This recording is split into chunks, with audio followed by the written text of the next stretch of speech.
నిజ స్థితిని ఒప్పుకుంది అక్కడ. దేవుని స్తోత్రం.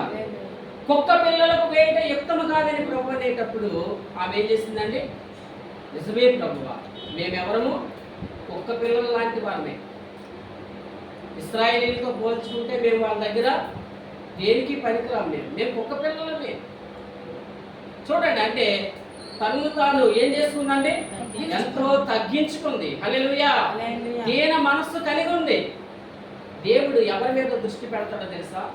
ఎవరైతే దీన మనస్సు కలిగి ఉంటారో వారినే దృష్టిస్తాడు ప్రభు. హల్లెలూయా. అంతేగాని ఏదో చిన్న మాట అన్నారని పెద్ద పెద్ద కేకలేసే వారిని దేవుడు లక్ష్య పెట్టడు. ఎవరైతే దీన మనసు కలిగి ఉంటారో, ఎవరైతే తగ్గించుకుంటారో వారి మీదే ప్రభు ఏం చేస్తాడండి? దృష్టి పెడతాడు. మనందరికీ తెలుసు, ఎలీషా దగ్గరికి ఒక అతను వచ్చాడు. ఎవరండి? కుష్ఠరోగి వచ్చాడు.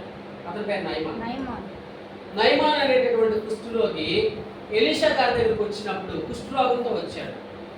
కుష్ఠరోగము బాగు చేస్తారని చెప్పినప్పుడు ఎలీషా నయమాన్ ఎవరో తెలుసా అండి? సైన్యాధిపతి, గొప్ప అధికారి, సైన్యాధిపతి. కానీ అతనికి ఏముంది చెప్పండి? కుష్ఠ వ్యాధి ఉంది. కుష్ఠ వ్యాధి ఉంటే వాళ్ళ ఇంట్లో ఉన్న చిన్నపిల్ల చెప్పింది. ఏమని చెప్పిందంటే, అమ్మగారు మన అయ్యగారి కుష్ఠరోగం ఉంది కదా, ఇగో పలానా దేశంలో ఒక ప్రవక్త ఉన్నాడు, ఒక అయ్యగారు ఉన్నారు, ఆయన దగ్గరికి వెళ్తే నా యజమానికి ఉన్నటువంటి కుష్ఠరోగం బాగుపడుతుంది అమ్మగారు, కొద్దిగా చెప్పండి అయ్యగారికి వెళ్ళమని అని చెప్పినప్పుడు తన భార్య అంటది, ఏమండి పలానా దేశంలో ఒక ప్రవక్త ఉన్నాడంట, ఆయన దగ్గరికి వెళ్తే నీకున్నటువంటి కుష్ఠరోగము ఆయన మాన్పిస్తాడంట అని చెప్పినప్పుడు నయమాన్ గారు ఏం చేశారంటే ఒక రథం తీసుకున్నాడు. ఒక రథం తీసుకొని రథం మీద ఎలీషా గారి దగ్గరికి వెళ్ళాడు. ఇంకా ఆయన దగ్గరికి వెళ్ళకుండానే తన పరివాడితో కబురు పెట్టాడు. ఏమిటి కబురు పెట్టాడు? ఇదిగో నేను వచ్చానని చెప్పు అంటే. చూడండి, అతను ఒక సైన్యాధిపతి, ఒక అధికారి అని చెప్పి అతని లోపల గర్వం ఉంది. అతని శరీరానికి కుష్ఠరోగం ఉన్నా సరే అతని మనసుకి ఏముందో చెప్పండి? గర్వం ఉంది. గర్వము, అహంకారం ఉన్నాయి అతనిలో. ఎలీషా దగ్గరికి వెళ్ళట్లేదు, దూరంగా ఉండి తన పరివాడిని పంపించి చెప్పిస్తున్నాడు, ఇదిగో నేను వచ్చానని చెప్పు, సేవకుడికి చెప్పు నేను వచ్చానని. అంటే దైవజనుడు లెక్క చేశాడండి? దైవజనుడు అసలు లెక్క చేయలేదు. దైవజనుడు ఏమని చెప్పాడంటే ఆ పరివాడితో, అతడు వెళ్ళి యోర్దాను నదిలో 7 సార్లు మునగమని చెప్పు.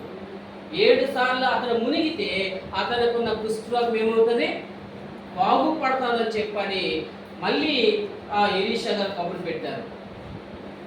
ఆ మాట చెప్పగానే నయమానికి పట్టరానంత కోపం వచ్చేసింది. ఎందుకు కోపం వచ్చింది చెప్పండి? ఎందుకు కోపం వచ్చింది? ఏం మునగాలంటే మా దేశంలో నదులు లేవా? ఇక్కడ ఇంతవరకు ఈ దమస్కు నేను రావాలా?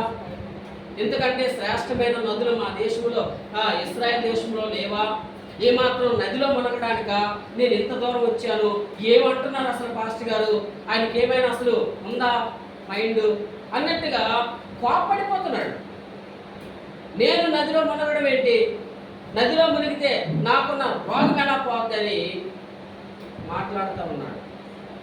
రౌద్రముతో మాట్లాడుతున్నాడు. అక్కడ వాక్యంలో ఉంది.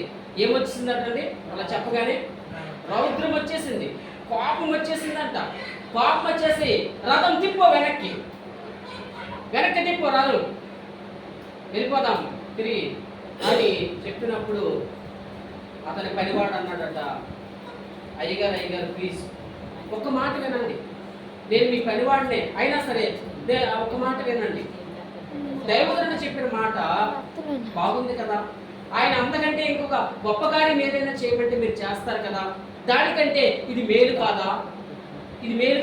యోర్దాను నదిలో మునగమన్నాడు కదా, ఇది మేలు కాదా అని చెప్పి మరలా పనివాడు చెప్పినప్పుడు అప్పుడు నయమాను దైవ సేవకుడు చెప్పిన దానికి లోబడి యోర్దానుకు వెళ్ళి ఏం చేశాడండి? 7 సార్లు మునిగి లేచేసరికి అతని దేహం అంతా కూడా ఏమైపోయిందండి? పసిపిల్లవాని దేహం వలె మారిపోయింది. హల్లెలూయా. కుష్ఠరోగం అంతా కూడా నయమైపోయింది.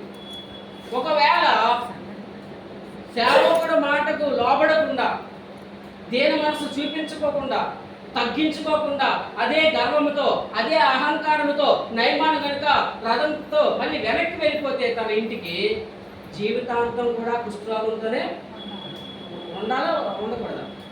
జీవితాంతం కుష్ఠరోగంతోనే ఉండిపోయేవాడు.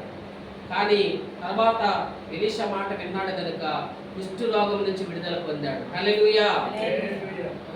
అంతేగాని అసలు నేనేంటి, నా గొప్పతనం ఏంటి, నేను ఆయన చెప్పినట్లుగా నేను ఎందుకు చేయాలి, ఆయనే నా దగ్గరికి రావాలి, నాకు ఎక్కడైతే పొడలు ఉన్నాయో, ఎక్కడైతే మచ్చలు ఉన్నాయో, ఎక్కడైతే నాకు కుష్ఠరోగం ఉందో అక్కడ ఆయన చేయి పెట్టి బాగు చేయాలి, ఇలా చేస్తేనే నేను చేయించుకుంటాను, లేకపోతే నేను చేయించుకోనని అదే పట్టుతో ఉన్నాడు అనుకోండి, అతను బాగుపడేవాడా?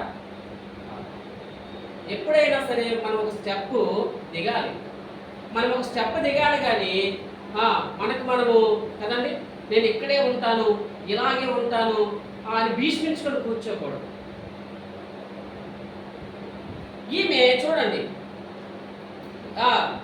పిల్లల రొట్టె తీసుకొని కుక్క పిల్లలకు వేయటే యుక్తము కాదని చెప్పినప్పుడు యేసుప్రభు వారు ఈమెమన్నారు తెలుసా?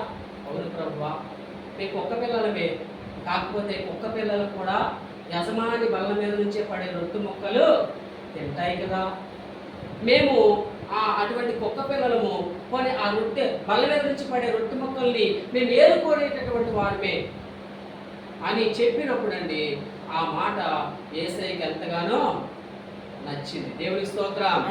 హల్లెలూయా. కదా, ఆ మాట నచ్చిందా లేదా? ఆయనకు నచ్చింది. నచ్చి అప్పుడు ఆయన ఏమంటున్నాడో తెలుసా? 28వ వచనంలో చూస్తే, అందుకు యేసు, అమ్మా నీ విశ్వాసము గొప్పది, నీవు కోరినట్లే నీకు అవునుగాక అని చెప్పాడు. చూడండి, యేసయ్య ఆమెను పరీక్షించాడు, ఆమె విశ్వాసాన్ని చూశాడు. ఆమె ఎంతో విశ్వాసంగా ఉంది, పట్టుదల కలిగి ఉంది. ఎలాగైనా సరే నేను ప్రభు దగ్గర నుంచి ఒక అద్భుతాన్ని పొందుకొని వెళ్ళాలని చెప్పి